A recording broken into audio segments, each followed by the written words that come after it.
আমি এই হ্যান্ড গ্রাইন্ডারটা নিয়ে নিয়েছি, এর মধ্যে দিয়ে আমি পেঁয়াজগুলো আরো ছোট ছোট করে কেটে নেব, ভালো করে কুচিয়ে নেবো। তার জন্য পেঁয়াজগুলো আমি ফার্স্টে দিয়ে দিচ্ছি এর মধ্যে,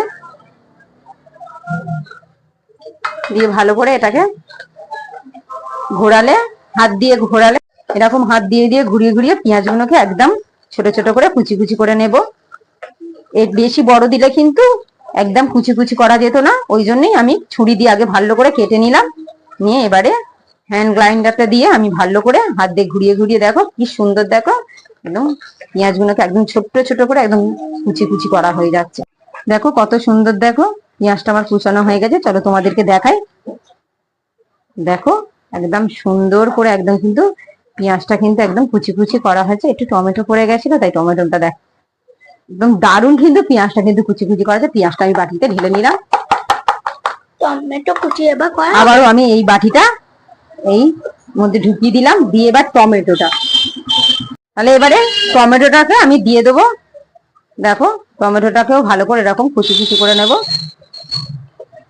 এটা থেকে আমাদের কিন্তু সুবিধে হয় বেশ, অনেক সময় ভালো করে বটি দিয়ে কুচানো হয় না, তো ওই জন্যে। আর তোমরা যদি, অনেকের কাছে যদি হ্যান্ড মিক্সার গ্রাইন্ডার না থাকে, অনেকে একদম বটি দিয়ে একদম ছোট ছোট করে কুচি করে নিতে পারো। আমার কাছে ছিল বলে হ্যান্ড মিক্সার গ্রাইন্ডার, তার জন্য আমি ছুরি দিয়ে অল্প করে কুচি করে নিয়ে হ্যান্ড মিক্সার গ্রাইন্ডারে ভালো করে কুচি কুচি করবো।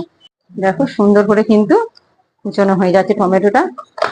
এটা অবশ্য দোকানে তো এখন কিনতে পাওয়া যায়, প্রত্যেক ঘরেতেই কিন্তু এই হ্যান্ড মিক্সার গ্রাইন্ডারটা অবশ্যই আছে, তোমরা এটাকে ব্যবহার করতে পারো। আর অনেকের আবার ওই দড়ি টানা মিক্সার গ্রাইন্ডার আছে একটা, ওটাও ব্যবহার করতে পারো। মেন হলো কুচি কুচি করে নেওয়াটাই সব থেকে ভালো, ওই কুচি যেটাতেই হবে, কুচিটা নিয়েই দরকার আমাদের। টমেটোটাও কিন্তু ভালো করে কিন্তু কুচি করা হয়ে গেছে। দেখো কত সুন্দর, দেখো পেস্ট হয়ে একদম বেরিয়ে এসছে। আমি এবার টমেটোটাকেও ভালো করে ঢেলে ফেলবো। আবারও এটাকে আমি ঢুকিয়ে দিলাম, এটাকে আমি হ্যান্ড মিক্সার গ্রাইন্ডারের মধ্যে এই বাটিটা ঢুকিয়ে দিলাম, দিয়ে এখানে আদা, কাঁচা লঙ্কা আর রসুন আছে, এটাকে আমি এবারে হ্যান্ড মিক্সার গ্রাইন্ডারে দিয়ে ভালো করে এটাকেও সুন্দর করে আমি পেস্ট করে নেবো।